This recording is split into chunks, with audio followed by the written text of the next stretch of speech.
নমস্কার, কেমন আছো তোমরা সবাই? শিউলি লাইফস্টাইল ব্লগে তোমাদের অনেক অনেক স্বাগত জানাই। আজকে আর অন্য কোনো ভিডিও নিয়ে না, আজকে নিয়ে এসেছি তোমাদের সঙ্গে শেয়ার করব আমি আমার ঘরটা রুম কিভাবে ডিপ ক্লিন করি বা আমার ঘরটাকে কিভাবে আমি গুছিয়ে পরিপাটি করে রাখি, সেটাই তোমাদের সঙ্গে যে শেয়ার করব। তাহলে চলো তোমাদের সাথে নিয়ে ভিডিওটা শুরু করা যাক। আশা করি তোমাদের ভিডিওটা খুবই ভালো লাগবে। এখন বেজে গেছে সকাল 10টা। জানো তো আজকে রান্নাবান্নার কাজকর্ম তেমন নেই, তাই ভাবলাম এই সুযোগে তোমাদের সঙ্গে আমার রুম ক্লিনটা শেয়ার করি। তো আজকে যেহেতু শনিবার মেয়ের ছুটি, আর আজকে কিন্তু আমার হাজবেন্ড সেই ভোরবেলায় মেদিনীপুর চলে গেছে। তাও যেহেতু মেয়ে আমি দুজনের জন্য রান্না ঝামেলা নেই, তাই জন্য আমি এইদিকে কাজগুলো দেখো শুরু করছি। রান্নাঘরটা যত ঝুলছিল ঝেড়ে নিচ্ছি, কেননা সামনেই ভাদ্র মাস চলে আসছে। আর আমাদের বাঙালিদের একটাই তো একটাই নীতি বলতে পারো, ভাদ্র মাস আসলেই ঘর দোর একদম পরিষ্কার ঝকঝকে করা, তাই না? তো এইদিকে দেখো, আর আমার ব্যালকনি রান্নাঘরটা পুরো ক্লিন করলাম, আর ব্যালকনিটাও করে নিচ্ছি। আবার কি জানো তো, ঘরের মধ্যে এত ঝুল হয়েছে না, অনেক দিন ধরেই ভাবছি করব করা হচ্ছে না। মেয়ের এক্সাম ছিল, তো সেই দিকেই কাজকর্ম। আর কি জানো তো, সারা সপ্তাহ আমি একদম করতে পারি না, সময় পাই না। স্কুল তারপরে হাজব্যান্ডের ডিউটি, একদমই সময় পাই না। তো সপ্তাহে এই শনি রোববারটাই দুদিনটাই বেছে নিই। তো এইদিকে দেখো মেয়ে ওই ঘরে ঘুমাচ্ছে, আর এই ঘরটা আমি আগে রান্নাঘরটা ক্লিন করে নিয়ে আমি চলে আসলাম ব্যালকনিতে। তো ব্যালকনিটা ক্লিন করে নিচ্ছি, এবার মেয়েকে ডেকে তুলবো। মেয়েকে এদিকে এই ঘরে খেতে দিয়ে তারপরে আমি আবার ওই ঘরে ক্লিন করব। জানি বাড়িতে আছে, দুষ্টুমি করবে, কাজ করতে দেবে না, তবুও যতটা করা যায় আর কি। তো এই ঘরটা একদম ক্লিন করে নিলাম, যাতে মেয়ে এই ঘরে বসে ও খেয়ে নিতে পারে। তো এই দেখো এইদিকে, আর জানো তো রাস্তার সাইডে এত পরিমাণে সবাই যে নোংরা আগুনগুলো ধরায় না রাস্তায়, সেই ধোঁয়াগুলোই চলে আসে ব্যালকনিতে। তো আটকাতেই পারি না, আর সেই ধোঁয়াগুলো জানো তো কালি একদম ঝুল ভর্তি। তো আমার তো সবসময় ক্লিন করাই থাকে। আর কি বলো তো, আমাদের হাউসওয়াইফদের সবসময় ইচ্ছা থাকলেও করার উপায় হয় না। তো কিছু করার নেই, কারণ আমাদের অসুবিধা থেকে যায়, আমরা ইচ্ছা থাকলেও করতে পারি না। তো যখন সময় পাই তখন আমরা এইভাবে সবসময় করি, যেটুকু হাতের সামনে আর কি কাজগুলো দেখতে পাই সেগুলো করি। তো সবসময় তো এইগুলো করা হয় না, তো এইগুলো করার জন্য কিন্তু একটা নির্দিষ্ট টাইম থাকা দরকার, তাই না? আর এইদিকে দেখো আমার রান্নাঘরটা পুরো ঝাড় দেওয়া হয়ে গেল, ব্যালকনিটা আমি ঝাড় দিয়ে নিলাম। তারপরে চলে যাব পাশের ঘরে। তো মেয়েকে ডেকে তুলে দিয়েছি, মেয়ে এদিকে বাথরুমে চলে গেছে। বাথরুমে গিয়ে ওকে ব্রাশ করতে দিয়েছে, ব্রাশ করছে। আর সিংহাসনটা এখন আর পরিষ্কার করব না, ঠাকুরের সিংহাসনটা। তো সিংহাসনটা অন্য সময় করব, কারণ একদিনে তো সব কিছু করা সম্ভব না। ভেবেছিলাম রান্নাঘরটা কিচেনটা ক্লিন করব, তো একদিনে জানো তো অত করে পারবো না, কারণ মেয়ে আছে, মেয়েকেও সামলাতে হচ্ছে, তারপরে হাজব্যান্ডও বাড়ি নেই। তো ওকে, আর আমি যখন জানো কোনো কাজ করি তখন মেয়ে এসে বেশি দুষ্টুমি করে, কাজই করতে পারি না। তো এইদিকে এসে দেখো এই রুমটা করছে, এত পরিমাণে কালো ঝুল তোমাদের কি বলবো। আর এইদিকে আমি কিন্তু ঘেমে পুরো স্নান হয়ে যাচ্ছে, আর মেয়ে কিন্তু পাশের ঘরে ও দুষ্টুমি করছে আর খাচ্ছে, তবুও বারে বারে এই ঘরে এসে আমাকে ডিস্টার্ব করছে, কারণ ধুলো ময়লা। আর আমি কিন্তু ঘরটা দরজা দিয়েই করছি, কারণ বাইরে যাতে না যায়, ঘরের মধ্যে যাতে থাকে।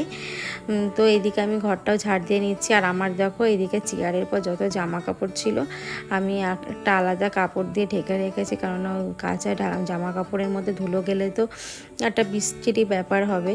তো এইদিকে দেখো আমি এই খাটটাও আমি সরিয়ে নিচ্ছি, কারণ ওই পাশে গিয়ে আমি ঝাড় দিচ্ছিলাম।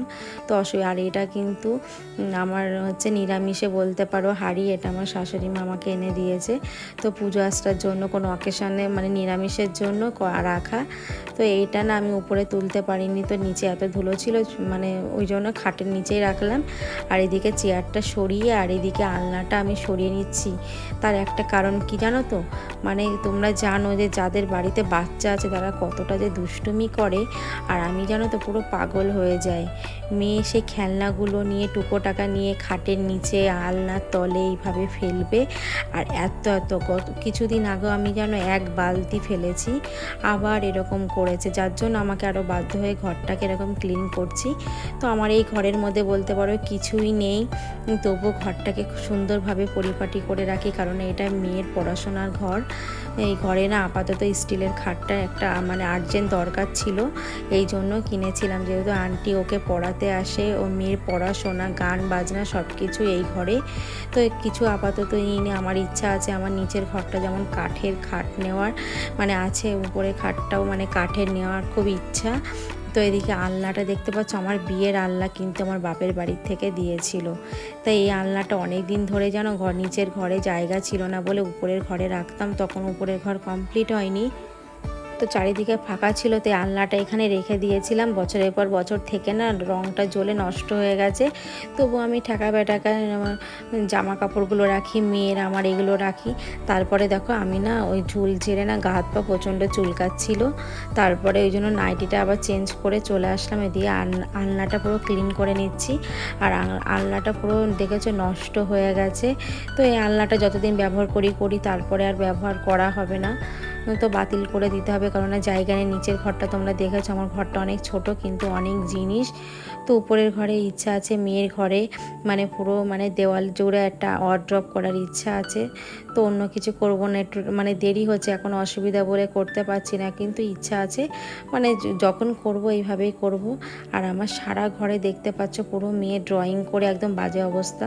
তো যাদের বাড়িতে কোনো বাচ্চা আছে তারা জানো যে কেমন দুষ্টুমি করে, তো আমার মেয়ে তো অনেকই দুষ্টুমি করে, সারা ঘরে রং করে ভূত করে দিয়েছে। তো আমাদের উপরে ঘর কিন্তু রং করা নেই, পুট্টি করা আছে। তো মেয়ে যতদিন না একটু বড় না হচ্ছে ততদিন রং করার কোনো প্ল্যান নেই। তো জানো ঘরের মধ্যে কেউ আসলে না খুব লজ্জা লাগে, খুব খারাপ লাগে, ঘরটার মধ্যে পুরো বিচ্ছিরি অবস্থা, যত সাজিয়ে গুছিয়ে রাখি না কেন দেখতে বাজে লাগে। তো এই দেখো এদিকে আমার আলনার মধ্যে সব জামা কাপড়গুলো আমি সুন্দরভাবে গুছিয়ে রেখে দিচ্ছি। তো এদিকে উপরের দিকে রাখি মেয়ে যেগুলো পরে সবসময় হাতের কাছে, তো সেইগুলো রাখি, আর নিচের দিকে আমার যত নাইটি আছে সেইগুলো রেখে দিই। আর পাশে যে বাস্কেটটা দেখতে পাচ্ছ এটার মধ্যে আমার হাজব্যান্ডে থাকে, মানে ডিউটিতে যায় যখন মানে এমার্জেন্সি, আর ওর জন্য জামার অভাব নেই, নিচের ঘরে ভর্তি আবার উপরে এরকম। তো এইভাবে আমাকে গুছিয়ে রাখতে হয়। তো ঘরের উপরের ঘরটায় কিছু না থাকলেও আমি এভাবে সুন্দর করে গুছিয়ে সবসময় রেখে দিই। তো এদিকে ঘরটাও পরিষ্কার হয়ে গেল, মানে আলনাটা, তারপরে চলে আসলাম খাট পরিষ্কার করতে। তো ওই সাইড না যেতে পারছিলাম না, তো খাটটা আবার সরিয়ে নিয়ে ওইভাবে গিয়ে আমি সুন্দর করে মুছে নিচ্ছে। জানো তো পাশে এত পরিমাণে ধুলো না, তা কিছু করার নেই, দুদিন অন্তর অন্তর পরিষ্কার করতে হয়। আর আমাকে একটা দিদিভাই আগের ভিডিওতে কমেন্ট করেছে যে আমি কথার মানে মাত্রায় জানো তো বলি, হয়তো দিদিভাইয়ের খারাপ লেগেছে, কিন্তু সবার একটা ব্যাপার আছে জানো তো, কথার মানে এক একজনের এক এক মাত্রা আছে, এক একটা কথা দেখবে বারবার বেরিয়ে যায়। তো আমার সব সময় এই কথাটা জানো তো করে বেরিয়ে যায়, তো আমি চেষ্টা করি ভুলে থাকতে, মানে তবুও বেরিয়ে যায়। মানুষের এক একটা কথার মধ্যে দেখবে একটা কথা এমন পরিমাণে থাকে যে কথার মাত্রায় দেখবে সেইগুলো বেরিয়ে যায়, তাই না? তো আমি চেষ্টা করি যে ওই কথাটা না বলার, তবুও জানো তো কথাটা বেরিয়ে যায়। তো এদিকে দেখো আমার কাছের জানলাটা পরিষ্কার হয়ে গেল, তারপরে আমি বেডশিটটা আমি সুন্দর করে আবার পেতে নিলাম। আগেরটা যেন ভিজিয়ে দিয়েছি সেটা আবার কেচে দিয়েছি। আর এইদিকে দেখো আমার মেয়ে আমার সঙ্গে কাজ করছে। তো তারপরে এইদিকে আমার বেডশিটটা সুন্দর করে আমার গোছানো হয়ে গেল, তো মেয়েকে বললাম খাটে তুমি শো, আমি এদিকে নিচের কাজগুলো করি, চারিদিকে এত ধুলো।